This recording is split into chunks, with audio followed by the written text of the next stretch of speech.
आज इस वीडियो में हम मुग़ल साम्राज्य के संस्थापक बाबर के बारे में जानेंगे और उससे संबंधित महत्वपूर्ण 40 प्रश्नों की चर्चा करेंगे जो हर एक एग्जाम्स में आते हैं।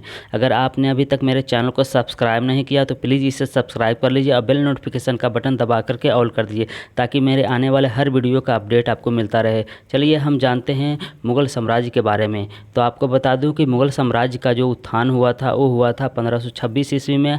इसका जो पतन हुआ था वो हुआ था 1857 ईस्वी में। आपको ये भी बता दें कि मुग़ल साम्राज्य का जो प्रथम शासक था वो था बाबर और अंतिम शासक जो था वो था बहादुर शाह जफ़र। तो आज हम बात करने वाले हैं बाबर के बारे में, जिसका शासनकाल जो है 1526 से 1530 ईस्वी तक रहा।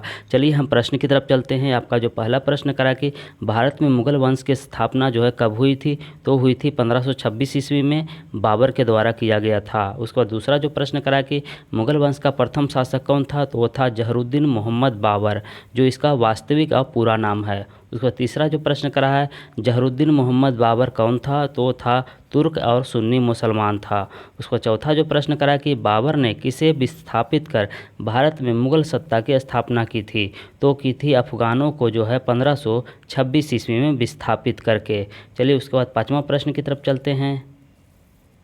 पाँचवा प्रश्न है आपका करा है कि बाबर का जो जन्म है वो कहाँ हुआ था, तो बाबर का जन्म हुआ था 14 फरवरी 1483 ईस्वी को अंदी जान यानी फरगना को कहा जाता था और यहाँ हुआ था इसका जन्म। उसके बाद छठा जो प्रश्न करा कि बाबर के पिता का क्या नाम था, तो बाबर का जो पिता था वो था उमर शेख मिर्ज़ा, जो फरगना का शासक था। अगर आपने अभी तक मेरे चैनल को सब्सक्राइब नहीं किया तो सब्सक्राइब कर लीजिए और वीडियो को लाइक कर दीजिए। चलिए सातवां जो प्रश्न करा कि बाबर की माता का क्या नाम था, तो वो था कुलतुंग निगार खानम। ये आपको याद रखना, बहुत ही इंपॉर्टेंट प्रश्न है, ये कभी कभी देखने को मिलते हैं।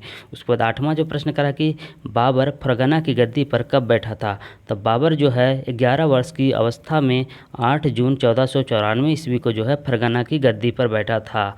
उसके बाद चलिए 9 नंबर प्रश्न की बात करते हैं। 9 नंबर आपका प्रश्न है करा कि बाबर किसका वंशज था, तो बाबर जो था वो पिता की तरफ से तैमूर का 5वां और माता की तरफ से जो है चंगेज खां का 14वां वंशज था। उसको 10वां जो प्रश्न करा कि मुग़ल वंश की स्थापना के साथ ही बाबर ने किस पत्ती की स्थापना की थी, तो की थी पद पातशाही पत्ती की। तो इसके तहत जो है मुग़ल वंशीय शासकों को जो है बादशाह कहा गया था। उसको 11वां जो प्रश्न करा कि बाबर ने काबुल पर कब विजय प्राप्त की थी, तो की थी 1504 ईस्वी में। उसके बाद 12वां जो प्रश्न करा कि बाबर ने सर्वप्रथम बादशाह की उपाधि कब धारण की थी, वो की थी आपको 1507 ईस्वी में। बहुत ही इंपॉर्टेंट प्रश्न है। उसको चलिए 13वां नंबर प्रश्न की तरफ चलते हैं।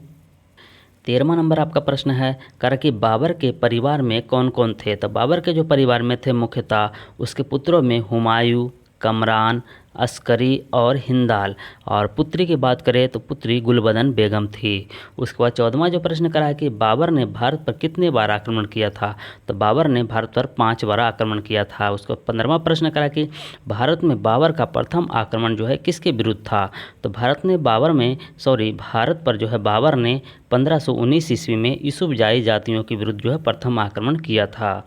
उसके बाद 16 प्रश्न करा कि बाजौरा, भेरा, सियालकोट, सैयदपुर को बाबर ने कब जीता था, तो जीता था 1520 ईस्वी में। उसके बाद चलिए 17वां नंबर प्रश्न की तरफ चलते हैं। 17वां नंबर प्रश्न की तरफ बढ़ने से पहले मैं आपको ये भी बता दूं कि इस वीडियो के अंत में हम बाबर द्वारा लड़े गए 4 प्रमुख युद्धों को ट्रिक से याद करने की विधि बताए हैं, जो बहुत ही इम्पोर्टेंट है। चलिए हम 17वां नंबर प्रश्न की बात करते हैं। तो आपका 17वां नंबर जो प्रश्न करा है कि बाबर को 1524 में भारत पर आक्रमण करने के लिए निमंत्रण जो है किसने दिया था, तो दिया था पंजाब के शासक दौलत खां लोधी और मेवाड़ के शासक राणा सांगा ने। उसके बाद 18वां प्रश्न करा है किस आक्रमण में बाबर ने लाहौर और देपालपुर को जीता था, तो जीता था 1524 ईस्वी में बाबर ने अपने चौथे आक्रमण में। उसके बाद 19वां नंबर प्रश्न करा कि बाबर ने 1525 ईस्वी में भारत पर 5वीं आक्रमण में किसे हराया था, तो हराया था पंजाब के शासक दौलत खां लोधी और आलम खां को हराया था। उसके बाद 20वां जो प्रश्न करा कि बाबर ने पानीपत के प्रथम युद्ध में किसे हराया था, तो हराया था लोधी वंश के शासक इब्राहिम लोधी, जो दिल्ली सल्तनत का जो है अंतिम शासक था। उसके बाद चलिए 21वां नंबर प्रश्न की तरफ चलते हैं। 21वां नंबर आपका प्रश्न है, करा है कि पानीपत का प्रथम युद्ध कब और किसने जीता था। तो इसका जो राइट आंसर होगा वो होगा 21 अप्रैल 1526 ईस्वी को इब्राहिम लोदी को हरा करके बाबर ने जीता था। उसके बाद 22वां जो प्रश्न करा है कि किस युद्ध में बाबर ने तुगलमा नीति यानी तुगलमा युद्ध नीति और तोपखाने का प्रयोग किया था। तो वो किया था पानीपत के प्रथम युद्ध में, जो 1526 ईस्वी में लड़ा गया था। उसके बाद 23वां जो प्रश्न करा है, उस्ताद अली और मुस्तफ़ा दो प्रमुख निशानेबाज किस युद्ध में लड़े थे। तो लड़े थे पानीपत के प्रथम युद्ध में। उसके बाद 24वां नंबर जो प्रश्न करा है कि किस युद्ध के बाद दिल्ली सल्तनत का पतन हो गया था। तो हो गया था 1526 ईस्वी के पानीपत के प्रथम युद्ध के बाद। चलिए उसके बाद 25 नंबर की बात करते हैं। 25वां नंबर आपका प्रश्न है, करा कि किस युद्ध को जीतने के बाद बाबर ने भारत में मुगल वंश की स्थापना की थी। तो की थी 21 अप्रैल 1526 ईस्वी में पानीपत के प्रथम युद्ध में इब्राहिम लोदी को हराने के बाद जो है भारत में मुगल वंश की स्थापना की थी। उसके बाद 26वां प्रश्न करा कि किस युद्ध में लूटपाट के बाद हुमायूं ने कोहिनूर हीरा प्राप्त किया था या मिला था। तो मिला था पानीपत के प्रथम युद्ध में। उसके बाद 27वां प्रश्न करा कि खानवा का युद्ध जो है कब हुआ था। तो हुआ था बाबर और राणा सांगा के बीच 17 मार्च 1527 को, और जिसमें जो है बाबर ने जीत हासिल की थी। उसके बाद 28वां प्रश्न करा कि बाबर ने सैनिकों को प्रेरित करने के लिए किस युद्ध को जिहाद घोषित किया था। तो किया था आपका खानवा का युद्ध और चंदेरी के युद्ध को, और ये दोनों युद्ध जो है बाबर ने जीत लिया था। उसके बाद चलिए हम बात करते हैं 29 नंबर प्रश्न की तरफ। 29वां आपका प्रश्न है, करा कि किस युद्ध को जीतने के बाद बाबर ने गाजी की उपाधि धारण की थी। वो की थी 1527 के खानवा का युद्ध को। उसके बाद 30वां प्रश्न करा कि राणा सांगा की मृत्यु कैसे हुई थी। तो राणा सांगा की जो मृत्यु हुई थी वो हुई थी 30 जनवरी 1528 ईस्वी को। उसी के सरदारों के द्वारा जो है जहर दे दिया गया था, जिसके कारण उसकी मृत्यु हो गई थी। और खानवा के युद्ध में बाबर ने 1527 ईस्वी में वहाँ से बच के निकलने के बाद जो है उसके सरदारों द्वारा जो है उसे जहर दे दिया गया था। उसके बाद 31वां नंबर प्रश्न करा कि चंदेरी का युद्ध बाबर ने कब लड़ा था। तो लड़ा था आपका 29 जनवरी 1528 को मेदिनी राय के विरुद्ध, जिसमें बाबर ने जीत हासिल की थी, और इस युद्ध में मेदिनी राय मारा गया था। उसको 32वां प्रश्न करा कि घाघरा का युद्ध जो है कब हुआ था। तो घाघरा का युद्ध जो हुआ था 6 मई 1529 को बाबर और अफगानों के बीच, और इस युद्ध में बाबर ने जीत हासिल की थी। चलिए उसके बाद 32वां नंबर प्रश्न के बाद हम बात करते हैं 33वां नंबर प्रश्न की। 33वां नंबर आपका प्रश्न करा है कि किस युद्ध को बाबर ने जल और स्थल दोनों जगहों पर लड़ा गया था। ये बहुत ही इंपॉर्टेंट प्रश्न है, ये पूछा गया प्रश्न है, और यह जो है एसएससी में पूछा गया प्रश्न है।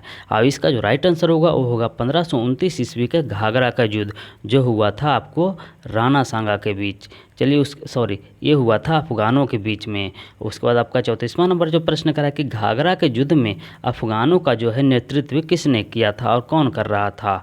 तो ये कर रहा था महमूद लोदी और बंगाल के शासक नुसरत शाह। उसको 35वां नंबर प्रश्न करा कि बाबर ने अपनी आत्मकथा तुजुक ए बाबरी किस भाषा में लिखी थी। तो वो लिखी थी तुर्की भाषा में। उसको 36वां प्रश्न करा कि तुजुक ए बाबरी को बाबरनामा के नाम से फारसी में किसने अनुवाद किया था। तो किया था अब्दुल रहीम खाना खान और प्यादा खान ने। उसके बाद हम चलते हैं नेक्स्ट प्रश्न की तरफ। चल 37वां नंबर आपका प्रश्न करा कि बाबर ने किस लिपि का आविष्कार किया था। वो किया था खत ए बाबरी लिपि का। उसके बाद 38वां प्रश्न करा कि बाबर की मृत्यु कब और कहाँ हुई थी। तो बाबर की जो मृत्यु हुई थी वो हुई थी आगरा में, और 26 दिसंबर 1530 ईस्वी को। उसको 39वां प्रश्न करा बाबर के शव को जो है कहाँ दफनाया गया था। तो प्रारंभ में जो है बाबर के शव को आगरा के आराम बाग में दफनाया गया था। उसके बाद उसकी इच्छा के अनुसार जो है उसे काबुल में फिर से दफना दिया गया था। उसको 40वां प्रश्न करा है बाबर को किस पद शैली का जो है जन्मदाता माना जाता है। वो माना जाता है मुबैयान पद शैली की जन्मदाता माना जाता है। चलिए उसके बाद हम नेक्स्ट की तरफ बढ़ते हैं।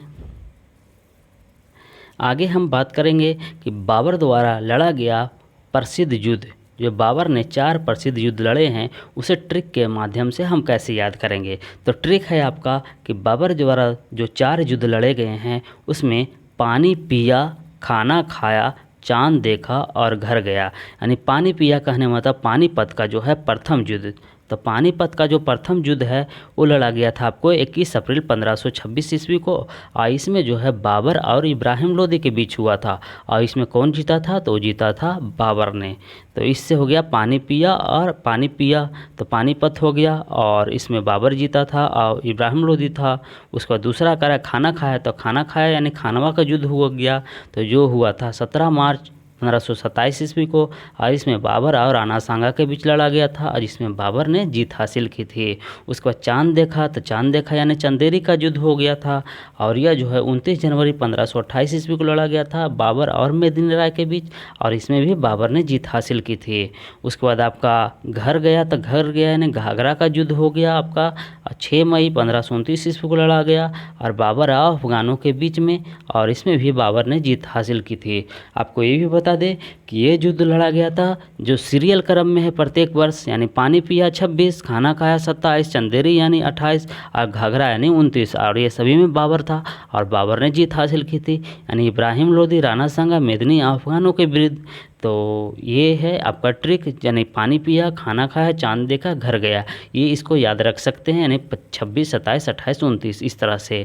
चलिए इस वीडियो को हम यहीं एंड करते हैं। अगर आपको अच्छा लगे वीडियो तो मेरे चैनल को सब्सक्राइब कर लिए, लाइक करिए, शेयर कीजिए और कमेंट कीजिए। चलिए तब तक के लिए धन्यवाद। हम फिर नेक्स्ट वीडियो में मिलते हैं। जय हिंद, जय भारत।